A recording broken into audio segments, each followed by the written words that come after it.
Molweni Sizwe Sakuti. I hope you guys are doing well. Hello all.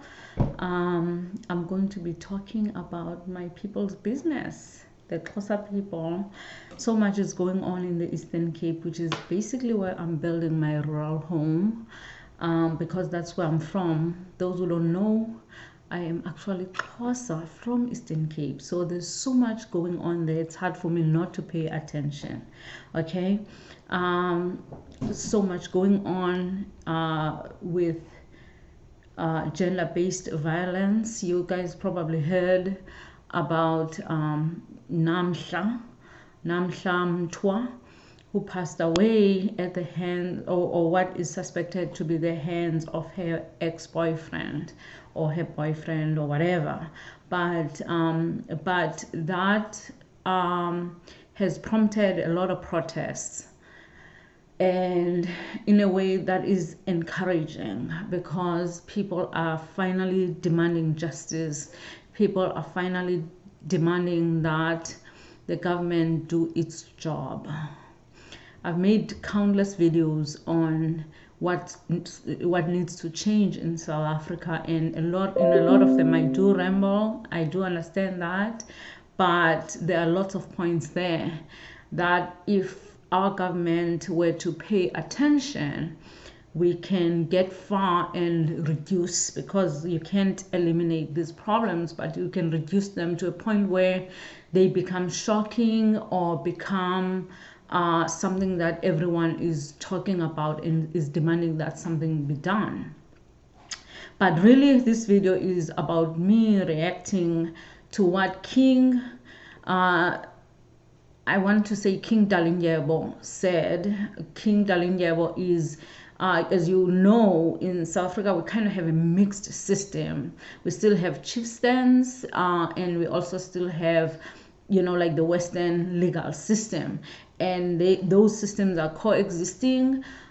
So you still have chiefs, you still have village boards, especially where, like in the rural areas, those things are still very meaningful and people still respect them.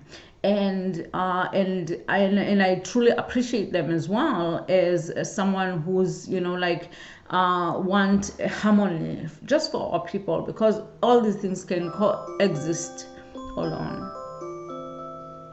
So these systems can coexist, and I'm not going to go too long, but he said a lot of things, okay?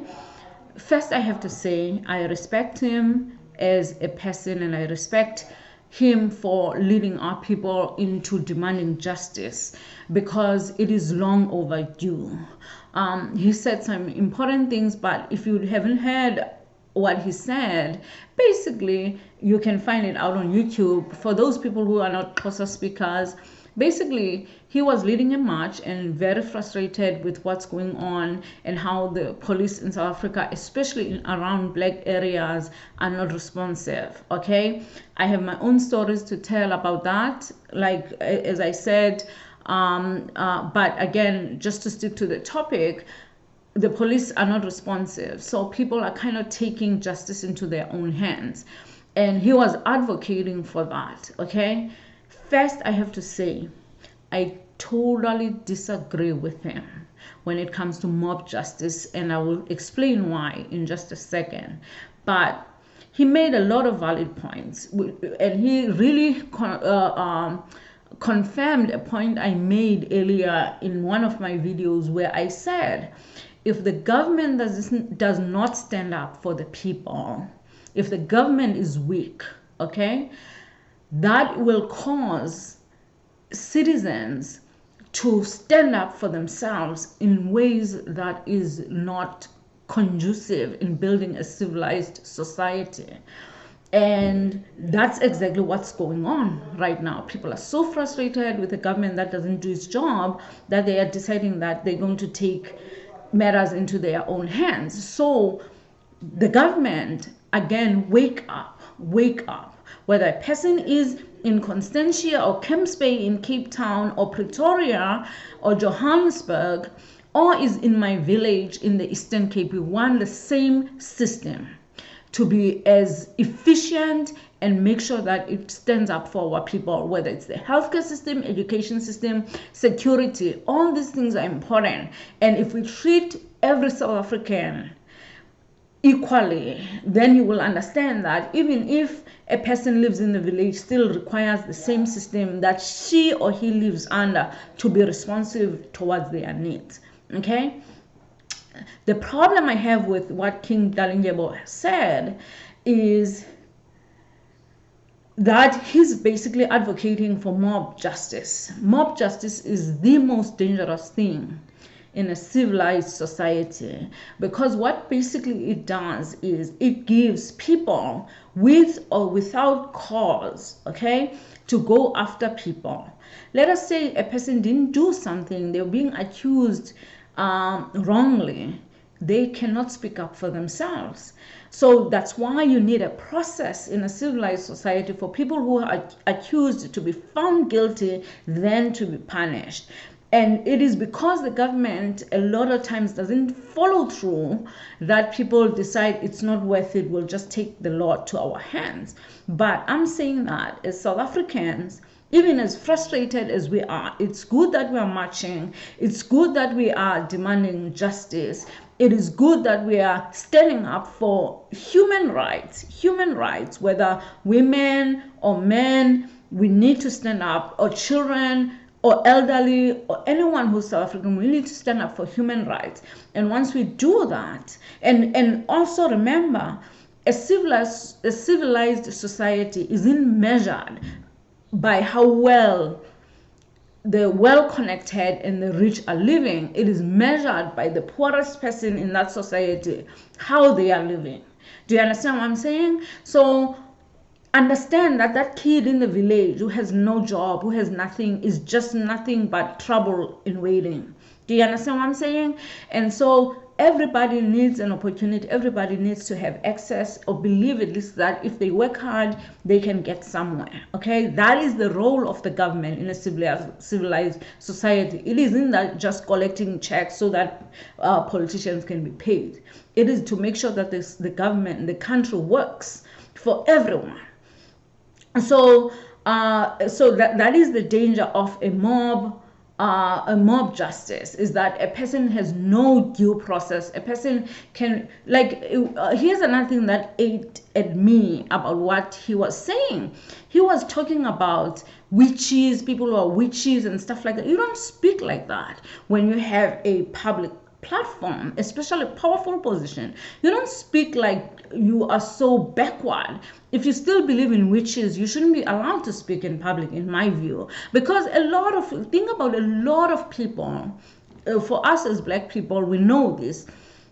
A lot of people who were accused, because they may be very dark-skinned, be accused of being a witch, and they wear glasses and old. Maybe they forgot who they are because they're suffering from dementia or Alzheimer's, right? And people accuse them. Or, God forbid, a woman works really hard, like my mother, okay? And she lives well enough, and then the people around the village, they become so jealous and accuse them of being a witch, and those people could feel justified in going after those people. Or in my case, let me make you another example. So I'm in a group for our villages basically, and I was suggesting ways we can raise money for common things that we need in our village, whether, whatever, a clinic or whatever we need. And I was saying that we should think about selling like some land. And then there are also in our villages like completely abandoned homes that there's no one, or people decided to build in another village because they don't like the village, or there's just no family connected to the site, and it's just sitting there, and it's like the house had fallen down because it was a mud house at some point. I'm saying that those things can be taken back into the system, the chief system, and we can sell some of those to anyone. Let's say if somebody had left a fence a long time ago, or left the plot never having never done anything to it, we can sell those to people who are not necessarily from our village, but make sure that we know the person, we can refer the person, meaning if I know someone personal. By the way, people thought I was talking about me. I don't know anyone who wants to come to my village, but again, this is the kind of mob mentality I'm talking about, where people can kind of create some sort of a crazy accusation, because some people are saying, oh, you want to sell people's land. They didn't even hear the reason why I wanted to do that. And again, there's still land available in our village. I was really talking about selling something that's available for the benefit of the village. And I told them, I said, I never even want to touch your money, okay, people's village, because as soon as they see me building there, they're going to assume that it's because I sold the land. And do you get what I'm trying to say? Like, people can accuse you about stupid things and you can get in trouble. So we have to be very, very careful when we're advocating mob justice, or your enemy could literally make up a story about you. And people are being so gullible and so like easily swayed and easily brainwashed against a person. They can do something very dangerous. So this is, for me, advocating against mob justice is really me saying that everybody deserves safety, number one, but number two, that everybody deserves due process, where they go in through the legal system to be identified as being, to be proven as being guilty and then punished accordingly. Where I agree with everyone, including King Dalindyebo, is that we need a strong, hardworking government that goes after people who commit crimes against children, against anyone really, because there are men who also suffer, with these things. So all I'm saying, guys, is let's be very, very careful. And again, to the South African government, please, we need you to stand up for our people, to stand up so that our people can sit down and enjoy the fruits of our freedom, okay? So that our people can stand down and enjoy the fruits of our freedom. We need you to stand up and protect that freedom. And freedom means that being able to feel secure in your own being, right? That's number one. And not only that, it also means that every citizen should be responsible enough to know that if I do something bad, the government is going to come after me. That's what freedom really, truly means. It means that you have freedom to think, to speak, to worship, to believe, to do whatever, but just make sure that your feelings and your beliefs and everything that you want to practice for yourself doesn't interfere with someone else's right to enjoy that freedom. Okay? So yeah, I want to end it here because I could go on and on and on. I could go on. Let's keep the conversation going below if you have something against what I said. But I'm hoping that I made sense. Thank you. Bye.